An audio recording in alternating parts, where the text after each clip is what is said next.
This is CityCast Twin Cities. I'm Sean McPherson, and here's what the cities are talking about.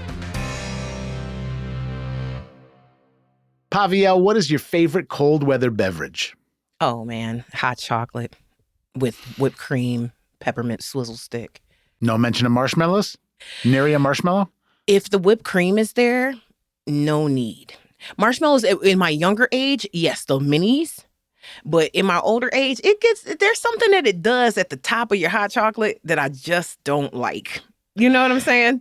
It's a little too sweet, too sticky. It's like, hey, that's high fructose corn syrup there. That is PaviElle. She has matured beyond marshmallows, but she is a celebrated vocalist, songwriter, and CityCast contributor.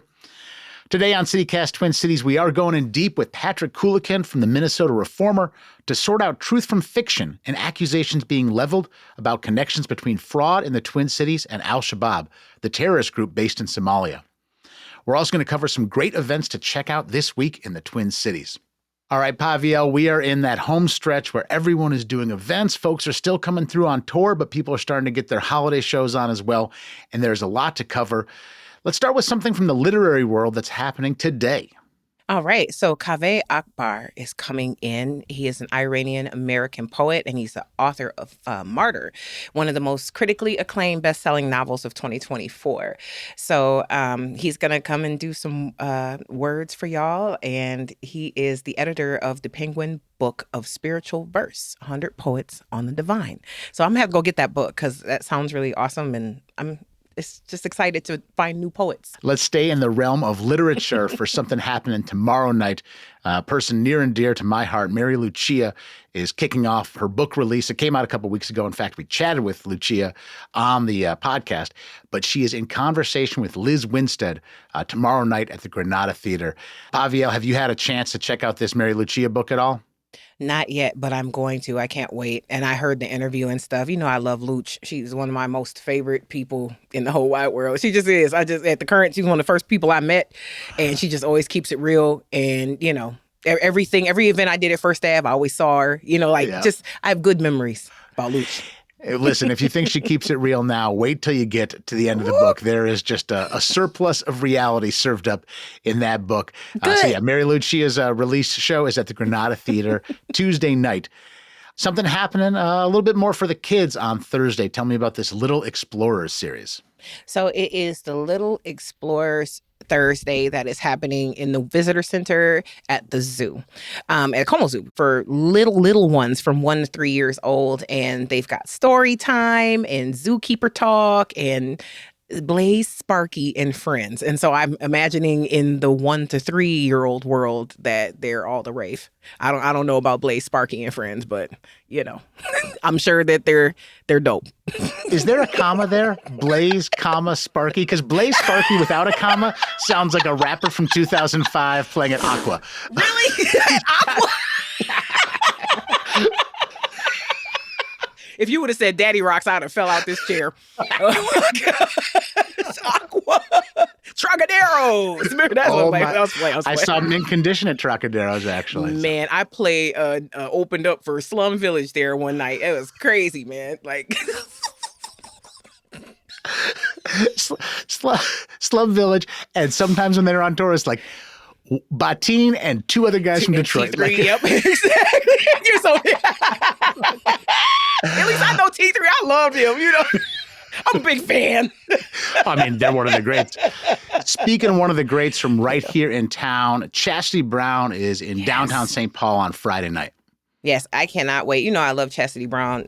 She just knows music and just has a calming, peaceful way about her and her performance overall. So she's going to be at the Landmark Center, and they're doing Landmark Live, which focused on all women.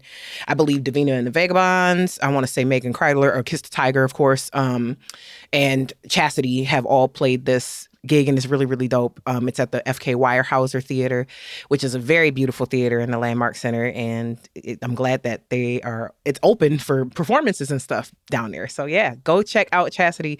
She's everything. No disagreement here. The weekend continues with a pretty cool sort of new idea for what could happen for Fashion Week on Saturday. What is Fashion MSP's The Experiment about? So it's a self-organized fashion show, and the organizers of the former Minnesota Fashion Week booked the venue, they got the insurance, they picked the date, and that's it. So then they handed all the creative stuff over to the community. They say it's no bosses, no rules. And what it'll be is a pop-up market featuring vintage curators, secondhand stylists, and local designers. It'll be at 3 p.m. And then there's runway strutting at 5. And I was like, what? Runway strutting? That's the first time I've heard that. I like that, runway strutting. I should do that for a birthday party one year. And we just runway strut. Yeah, we just... That'd be cute. It'd be cute. I will be there with bells on for a PaviElle birthday runway strut. Can you imagine? Sean, you would have to walk. Now, understand. You're going to have to walk. Okay, this is very cool stuff. Fashion MSP's The Experiment is going down on Saturday at the Whim in Northeast. And you represent the Capri. You are employed by the Capri. You're doing wonderful work there and have also been there as a performer. What's this big band thing happening on Sunday?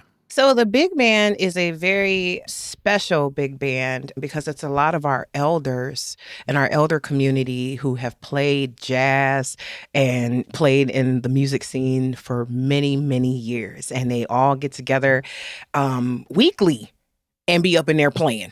Okay. And that's what I hope to do when I become an elder as an artist, is that I'm still getting together with people and talking crap and playing and getting together at a theater and just on a Tuesday night and we playing up in there. Okay. Still doing shows, still gigging. Yep. The Capri Big Band was ran for a long time by the incomparable Faye Washington, who just recently passed away, unfortunately. Faye Washington is Kevin Washington, the drummer's mother, and she was an amazing flautist herself. And I believe Kevin's father, Donald, was in that band as well. There's a lot of folks. W. Rayford Johnson, one of my music teachers from high school, is in that band. Howard Bivens, I believe, plays. So it's like some of our legends come out and see it, because it's one of the most beautiful things that you'll ever see is people enjoying themselves and living and loving and playing music still. I'm so thankful that the Capri makes space for artists of that generation to still perform and share that music, and they can still play. Like, it needs to be mentioned that it's not one of these things where you're going, oh, you've missed a step. Like, a lot of these folks stay in the shed and stay practicing. Shoot, they be playing. Bringing it. Yeah, they do. They be playing better than some young people. Like, first of all, because they got a different aesthetic. You know what I mean? Like, they got snapped on when they were learning how to play. Okay? They come from a whole different side. You know what I'm saying? You better play that key right. Very, very much so. And PaviElle, this is a spectacular list, but of course there's things we'll miss because there's so much stuff happening, especially this time of year. So we want to hear from you. What are those events that we should be shouting out this week? Send us a text, leave us a voicemail. The phone number is 612-217-0637. Those comments and recommendations could show up in a mailbag segment this week. There's more to discuss, including all the very stressful things related to immigration, fraud. But before we do all that, we're going to take a quick break.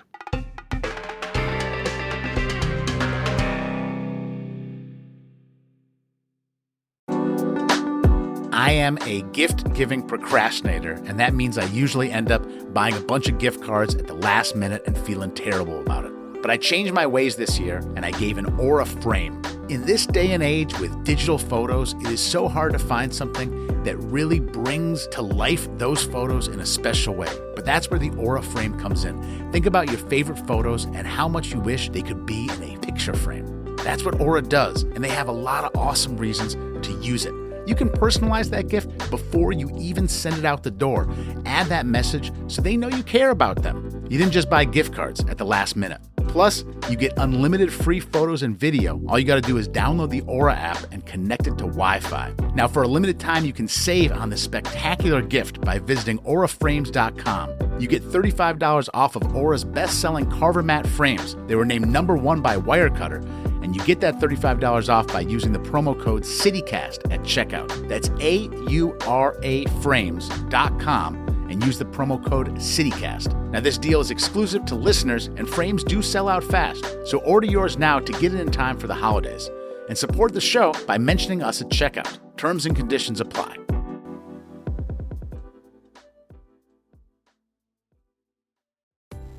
This episode is sponsored by Babbel. The idea of learning a new language can be scary. I felt overwhelmed by that. I bet you have too. I'm CityCast CEO David Plotz, and studies show that up to 90% of people trying to learn a new language give up. 90%. Fortunately, Babbel's built so that it's really easy to get started and really easy to stick with it. They understand that people learn differently. So maybe you can dive into a podcast on Babbel when you don't feel like a quick lesson, or you can speak out loud to get practice in, or you can explore courses based on specific topics and even create your own customized review lists, all within the Babbel app. Babbel has made learning a language all about small steps with real wins and progress you can actually track and feel. Bite-sized lessons that fit easily into your daily routine and are also easy to remember. Just 10 minutes a day is enough to start seeing real results.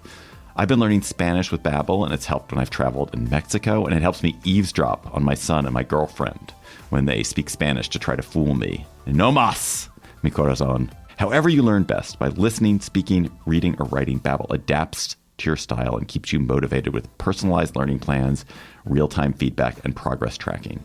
And right now, here's a special limited time deal for CityCast listeners. Right now, get up to 55% off your Babbel subscription at babbel.com/CityCast. Get up to 55% off at babbel.com/CityCast. Spelled BABBEL.com/CityCast. Rules and restrictions may apply. Our front pages have been filled the past years with fraud in public programs in Minnesota. The most well-known of these cases is Feeding Our Future, which former Attorney General Merrick Garland called the largest pandemic relief fraud scheme. Now, that case started in 2022. We're talking about these issues now because of recent accusations of these frauds funding overseas terrorist organizations, an accusation that has not made its way to any court cases. But as these different instances of fraud make their way through the courts, President Trump and the federal government are making changes in policy towards Somali people, including removing temporary protected status. Last week, Trump also increased ICE activity in Minnesota with a particular focus towards Somalis. Now, the most cited justification for these recent actions stem from a City Journal article penned by Ryan Thorpe and Christopher Rufo. The article is titled, "The Largest Funder of Al-Shabaab is the Minnesota Taxpayer." The Minnesota Reformer has released pieces countering this narrative and questioning some of the reporting from the City Journal article. Much of this reporting was done by Casey Megan, a writer for the Reformer who previously worked as an investigator in the Medicaid Fraud Division of the Office of the Minnesota Attorney General. Mr. Megan wasn't available to join us for today's interview, but we are joined today by Patrick Coolican, the editor-in-chief of the Reformer, and we're joined by CityCast producer Tiffany Bowie. Hi, Tiffany, and welcome to CityCast, Patrick Coolican. Hi, Sean. Good to be here, Sean. Now, Patrick, I read this City Journal article a number of times, and I struggled to find a lot of factual information from identified sources, and I didn't really find anything factual getting this connection between the terrorist group Al-Shabaab and the fraud in Minnesota. What did you make of your first read of this City Journal piece? First thing I thought was that this sounds pretty familiar. And the reason is because this came up in 2018 in a Fox 9 TV report that made some of the same claims. In fact, the City Journal piece uses the same source in at least one instance. It's a retired Seattle police detective. To me, this was a little bit of scraping the bottom of the barrel of your sourcing about a federal investigation. And back in that case in 2018, there were no terrorism financing charges leveled. And the Office of Legislative Auditor here in Minnesota could not substantiate that charge. And so that was the first problem. The next issue for me was that we've followed the prosecution of Feeding Our Future and some Medicaid fraud cases closely. And again, the federal prosecutors have not brought any terrorism financing charges in these cases. There's some 80-something cases. And we have a pretty good idea of where the money went because the FBI and the Department of Justice have very good forensic accountants. And we know from the trials and the convictions, people spent money, as you would expect, on lavish cars and jewelry, sometimes overseas real estate, like in Kenya and Turkey, but never in Somalia. because it's not a place where you're really going to put your money. They don't even have an actual banking system there. So even if you want to send money, it has to be through cash remittances, and it's quite difficult. It's possible that in some areas of the country controlled by Al-Shabaab, rural areas, Casey tells me, that Al-Shabaab would have taken a tax. But again, there's just no evidence of this from the vast federal investigation. The final point about the City Journal article that I found maybe question its credibility. One of the co-authors, Christopher Rufo, doesn't have a journalism background. He's a well-known right-wing propagandist and provocateur. He's kind of famous for whipping up the panic around critical race theory. And as soon as the article came out, he started kind of beating his chest and unleashed a torrent of, really, I don't know if there's another word for it, but racist tweets about Somalis, calling them pirates and calling for the mass deportation of Somalis. And he was crowing to his followers about how they had helped to re-radicalize President Trump on immigration. And so it really makes you wonder, well, what is his aim here? Is it to get at the truth, or is it to whip up and re-energize, or as he says, re-radicalize the president on immigration? And certainly, as soon as the article came out, I mean, not very long after, it kind of went through the right-wing propaganda machine, and sure enough, there's Trump is now talking about Somali Americans again. And I really appreciate this debunking, Patrick, from the Reformer and Casey, because this isn't just a factually incorrect story in the void. Like you said, I think the propagandist Chris Rufo seems to have some kind of direct connection or the president's ear. I think the Reformer wrote about how after he wrote this article, he called on Trump on X or some other social media site to end TPS for Somali residents. Is that correct? And then Trump later tweeted that they need to end TPS for Somali residents. Yeah, he did. He it was shortly after the article ran. He said, now we've broken this story. Again, he didn't. It's an old allegation. He even used one of the same sources from that old Fox 9 story. He was immediately saying, this is what we need to do. We need to end TPS. I don't know if he was aware of this or not, but there really are not that many Somalis who have fall under that immigration status.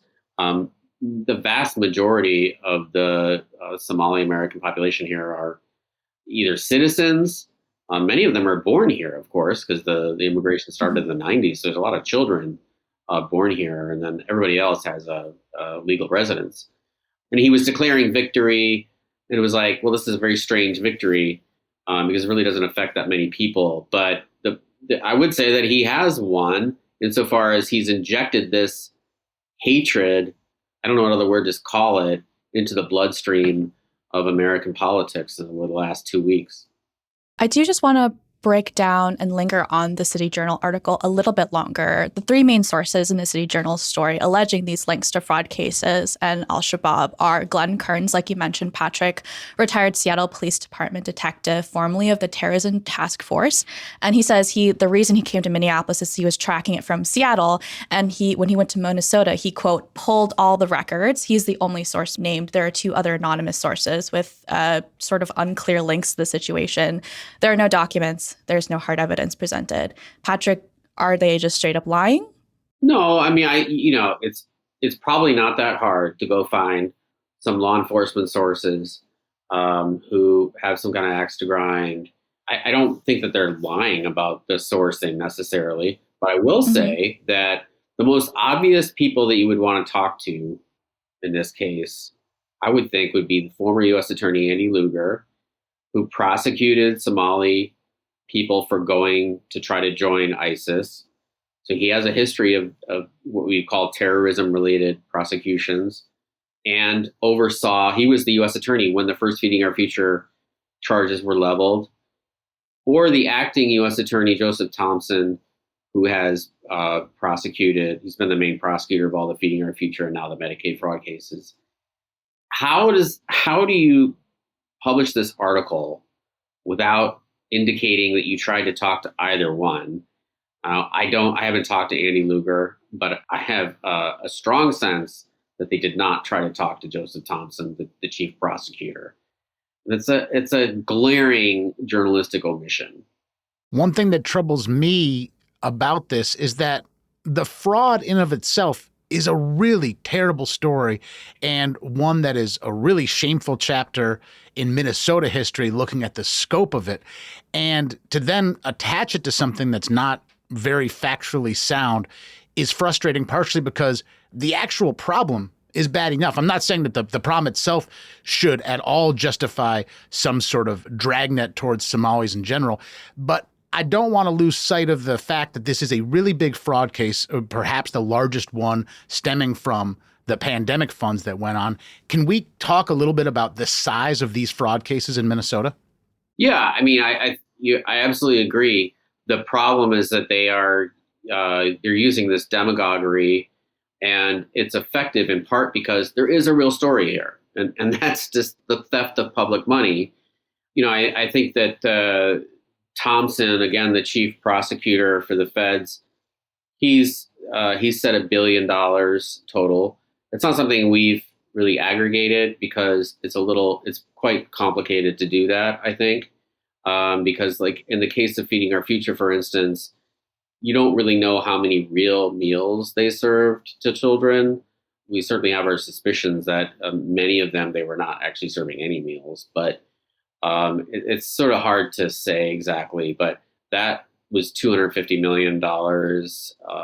There was another major nonprofit involved called Partners in Nutrition. I think that they're at $250 million. There's a Medicaid program that's supposed to treat children with autism. We know that the numbers were getting up into the hundreds of millions, but it's probably not all fraud. There's another program, another Medicaid program that's called Housing Stabilization Services, another one that it had climbed up into the hundreds of millions. That one, I think we can say, is mostly fraud.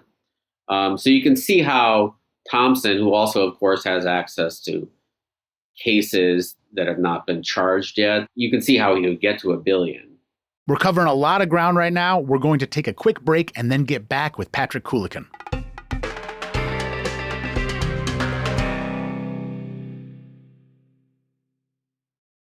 The Reformer's done a lot of extensive reporting on the various fraud cases, but in particular, in early 2024, the DHS assistant commissioner told your reporters that, quote, she was not surprised or particularly disturbed by the rate of growth of the autism centers specifically. Your reporter's reporting found that the money ballooned 3,000% over a few years. Do you think they really didn't find it a problem at the time? Were they just not ready to be public about it? What did you make of that comment? I think they were completely unaware, but they should have been far more aware. I mean, as soon as you see that on a spreadsheet, the growth of that program, I mean, especially when you look at the providers, they were unlicensed at the time. They didn't need a license. And so you see these providers, they just pop up out of nowhere and suddenly they're billing for millions of dollars. That should have raised red flags. The sort of like funny part of that quote that you mentioned from the assistant commissioner, she says, well, that the spending on autism is in line with the growth in other programs like housing stabilization, which itself was a giant fraud. So to me, that was such a damning quote in 2024, especially since if you go back another year, in the summer of 23, we reported that something like half of the Feeding Our Future defendants at the time had other state contracts. How do you not immediately shut down those contracts when these Feeding Our Future defendants have these other state contracts? Doesn't that tell you something?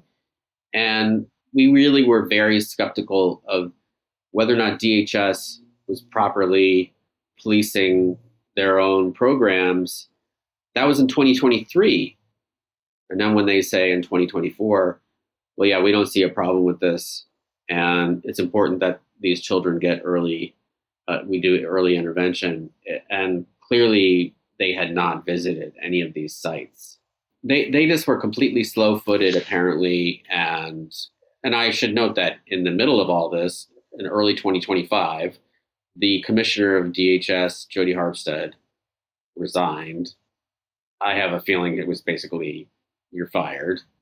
It feels like DHS has done a very poor job. They're obviously paying very close attention to it now, but I think until through the fall of 2024, when the FBI does the search warrants, I think they were just not paying attention to these programs. Yeah, they were really like, this growth is normal and fine. Right. And the government can be slow-footed for a bunch of reasons, but reporting from the New York Times and also some of the things inside this City Journal article indicates that maybe leaders and officials in Minnesota were uniquely afraid of putting a microscope to these organizations because they were ran by Somali folk, and there was a fear that it would be political suicide to do any investigating, and that there was and also, to be clear, Feeding Our Future kind of said, hey, look, if you investigate us, we're going to throw the book at you for being racist and focusing extra scrutiny on these types of organizations. Patrick, do you think this is just genuine slow-footedness, or do you think there's officials within the state of Minnesota who might have gone, let's not take the heat for putting these places under a microscope and be really judicious and slow? Maybe judicious is exactly the wrong word. Let's be really slow about finding out what is going on under the hood. Yeah, I definitely think that. Remember also that we're in the wake of George Floyd. And so there's a lot of introspections and hand-wringing about whether Minnesota, our history of racial disparities in criminal justice and education and income. And also there was just that environment of, nobody wanted to say the wrong thing. And as you pointed out, Feeding Our Future, the nonprofit, they sued the state of Minnesota to get the money turned back on, and they won. And there was a party, there's video of this, where Somali American elected officials are toasting Amy Bach, who's kind of the ringleader of Feeding Our Future. And they're saying, we won, we beat them back. And Senator Omar Fateh says, oh, it's not just Feeding Our Future, it's, DHS. There's another one that is obstructing people's ability to, our businesses from getting, they're getting in the way of delivering services quicker. And so, yeah, I think there was definitely an atmosphere of, well, we don't want to ruffle feathers here. And maybe this is generalizing, but I feel like there's a little bit of like a Midwestern or Minnesota thing going on where, we're not confrontational. I mean, I'm not from here, so I don't suffer from this. You're like, I'm ready to go at any time. But, it's like when you're in the grocery store and like somebody clearly wants to like get past you, but they won't say anything. And you just kind of stand there and stare at you. I do that. Yeah, exactly. Or like, there's only 3 kinds of black beans. Make a decision. Let's go.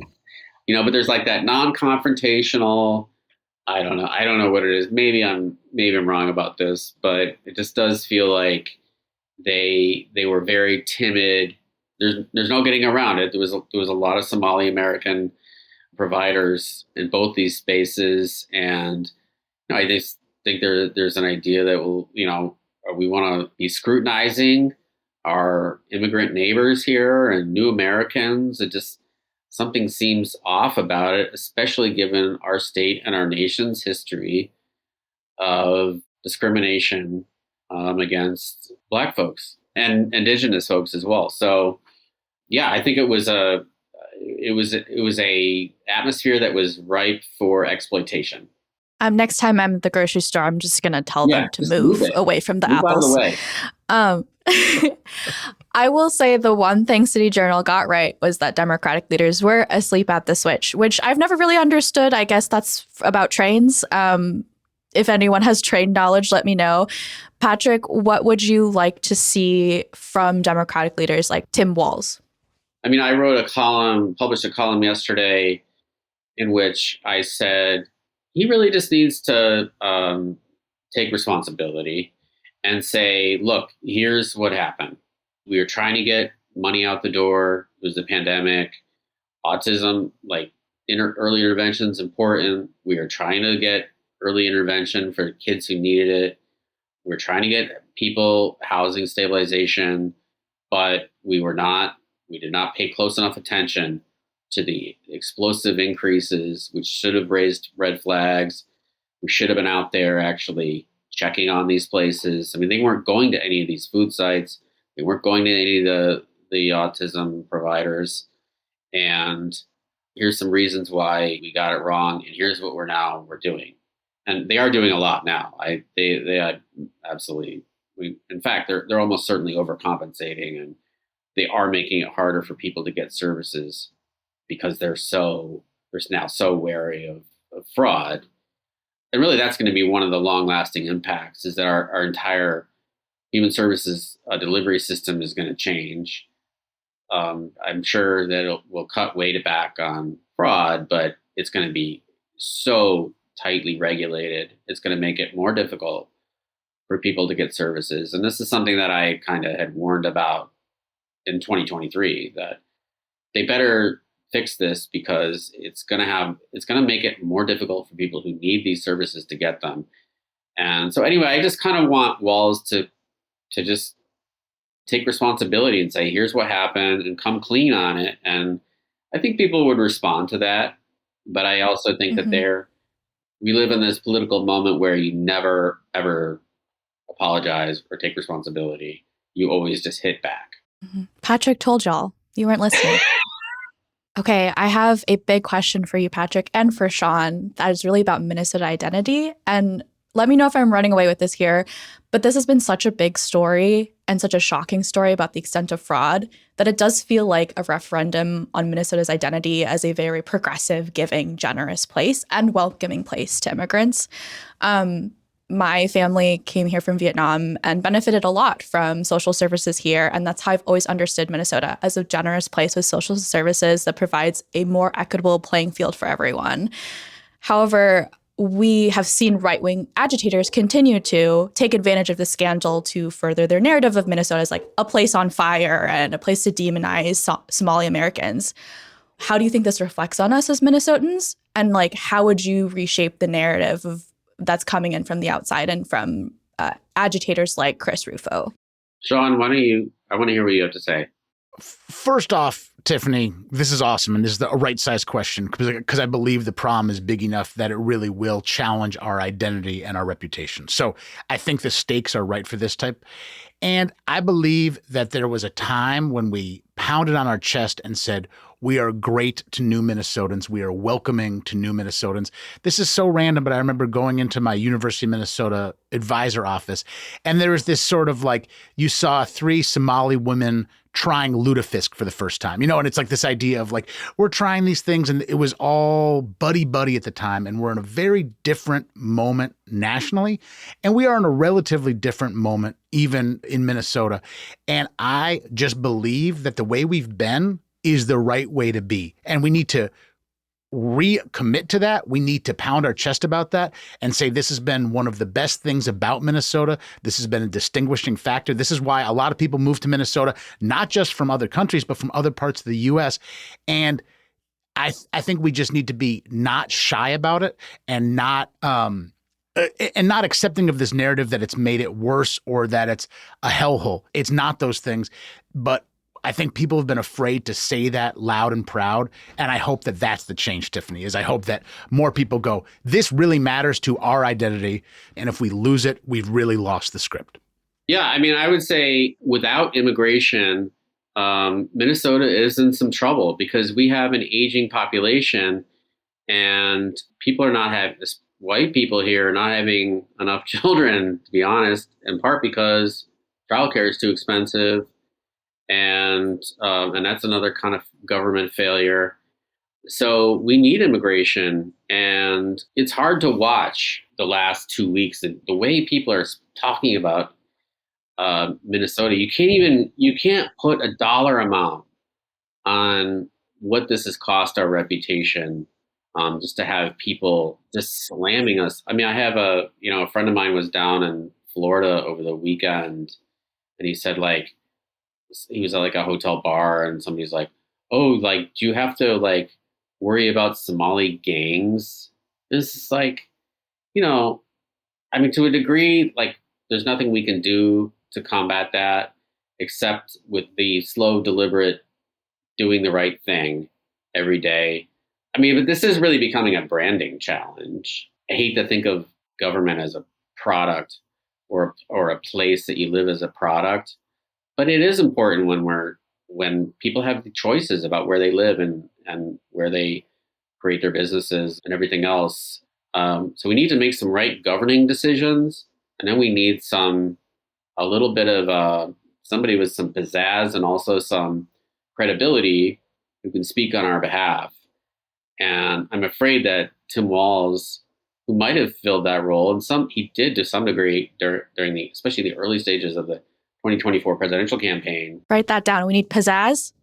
The hot dish stickers are not going to cut it. We got to go back to the drawing board. Patrick Coolican, I am so appreciative of you spending some time here with us, and I'm so appreciative also of the coverage that The Reformer has done. So thank you very much for that. And please also send a big thank you to Casey Megan, who has been very helpful with the pieces that he wrote for The Reformer as well. Thanks again for visiting with us today, Patrick. Thanks. This was fun.